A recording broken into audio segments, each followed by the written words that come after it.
So it literally trips the fuse and it brings you back to the present moment. So we as humans, we have a number of thoughts that are flying through our heads, often thoughts that take us back to the past, where we sort of like ruminate or we're reminiscent on opportunities we feel we missed, whether it was like, oh, that relationship could have been better. Maybe if I performed better in this job, if I had maybe chosen to study harder in school or whatever, right? And that takes us into this very like nostalgic feeling where we then start to like self-flagellate. We start to basically beat ourselves down, or we try and project ourselves into the future, and it becomes a very anxiety inducing experience because now we're thinking about a potential that hasn't quite actualized and we're never in the present. So these thoughts, if you imagine, create like a circuit, and that circuit creates a feedback loop which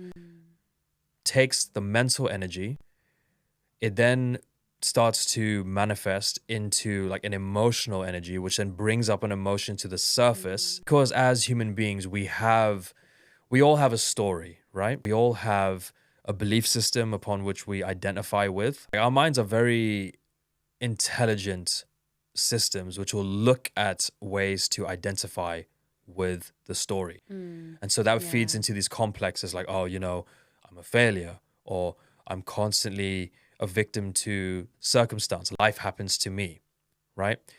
The breath comes in as a stopper. It short circuits what's happening there. So it literally trips the fuse and it brings you back to the present moment. The breath is essentially another method or mechanism of inducing that short stop and short circuiting that thought process.